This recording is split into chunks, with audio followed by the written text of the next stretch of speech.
HSC 2025 শিক্ষার্থীরা, তোমাদের সামনে নির্বাচনী পরীক্ষা এবং তোমাদের ইতিমধ্যে নির্বাচনী পরীক্ষার রেজাল্ট কবে প্রকাশ করা হবে তার একটা ডেটও কিন্তু শিক্ষা বোর্ড থেকে জানিয়ে দেওয়া হয়েছে। তোমাদের আগামী 27 ফেব্রুয়ারির মধ্যে কিন্তু নির্বাচনী পরীক্ষার রেজাল্ট প্রকাশ করতে হবে এমন নির্দেশনা দিয়েছে কলেজগুলোকে। তবে তোমাদের এখানে একটা প্রপার ধারণা দেবো যে তোমরা নির্বাচনী পরীক্ষার জন্য কোন কোন বিষয়গুলো পড়ো এবং কোন কোন বিষয়গুলো থেকে তোমাদের কলেজগুলো তোমাদের নির্বাচনী পরীক্ষায় প্রশ্ন করতে পারে।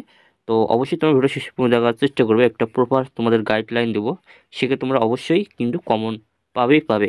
প্রথমত তোমাদের যে কলেজের শিক্ষকরা রয়েছে তারা কিন্তু তোমাদের সর্বপ্রথম তোমাদের বোর্ড কোশ্চেন ফলো করে। আমরা প্রায় গত বছরগুলোতেও দেখেছি, প্রায় যখন 2024 সালের নির্বাচনী পরীক্ষা হয় তখন প্রায় অনেক কলেজে বোর্ড পরীক্ষার প্রশ্ন কিন্তু ফলো করেছে এবং বোর্ড পরীক্ষার প্রশ্ন কিন্তু নির্বাচনী পরীক্ষায় কিন্তু কলেজগুলো দিয়ে দিয়েছে। অর্থাৎ হুবহু কিন্তু বোর্ড পরীক্ষার প্রশ্নগুলো কিন্তু নির্বাচনী পরীক্ষায় দিয়ে দেয় কলেজগুলো। কিন্তু তোমাদের কলেজের শিক্ষকরা কিন্তু তোমাদের নতুন করে তারা প্রশ্নপত্র তৈরি করে না, তারা বোর্ডের প্রশ্নপত্রগুলো কিন্তু তারা ঘুরে ফিরে নির্বাচনী পরীক্ষায় দেয়।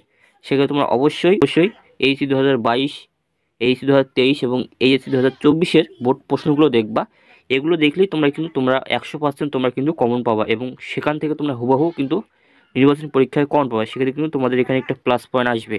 এবং তোমাদের দ্বিতীয় যে বিষয়টা, তোমরা সবাই জানো যে তোমাদের এবার এইচএসসি 2025 শর্ট সিলেবাসের পরীক্ষা হবে 2023 সিলেবাস কর্তৃক। তবে তোমাদের কিছু কিছু জায়গায় শর্ট সিলেবাসের পরিবর্তন করা যায়, এটা তোমরাও জানো। কিছু অধ্যায় বাদ দেওয়া হয়েছে।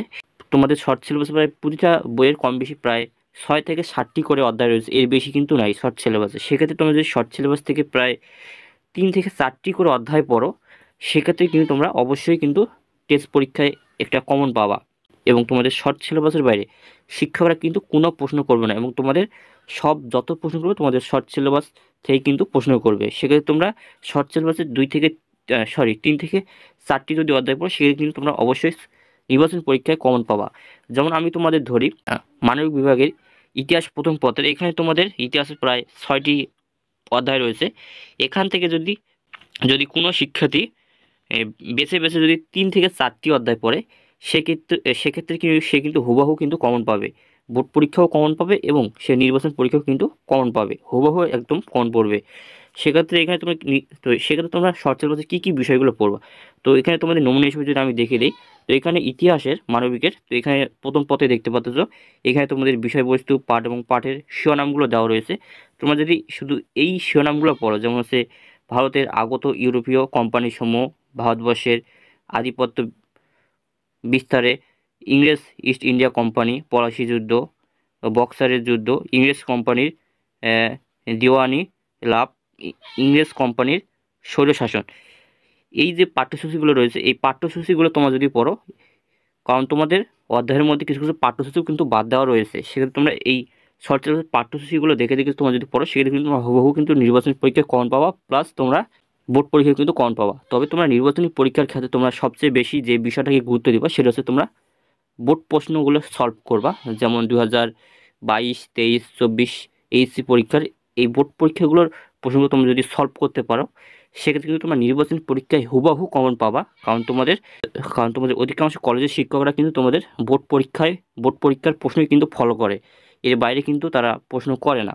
বোর্ড পরীক্ষার প্রশ্নগুলো অবশ্যই একটু ভালোভাবে অ্যানালাইসিস করবা, দেখবা যে বোর্ড পরীক্ষার প্রশ্নগুলো থেকেই তোমরা কিন্তু নির্বাচন পরীক্ষায় হুবহু কম পাবা।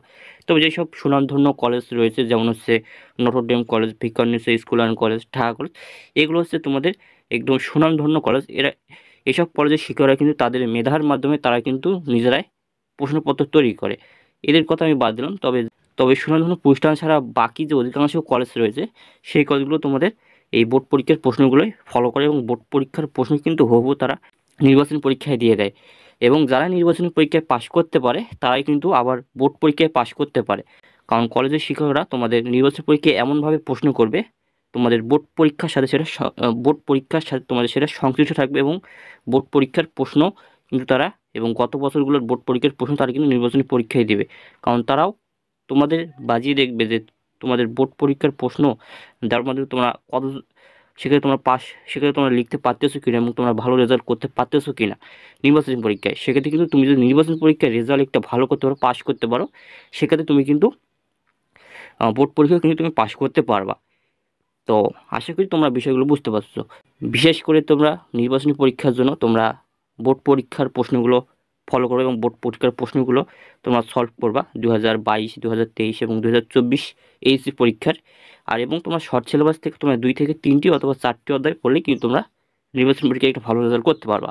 সেক্ষেত্রে তোমাদের নির্বাচনী পরীক্ষা আর কিন্তু বেশি দিন সময় নাই।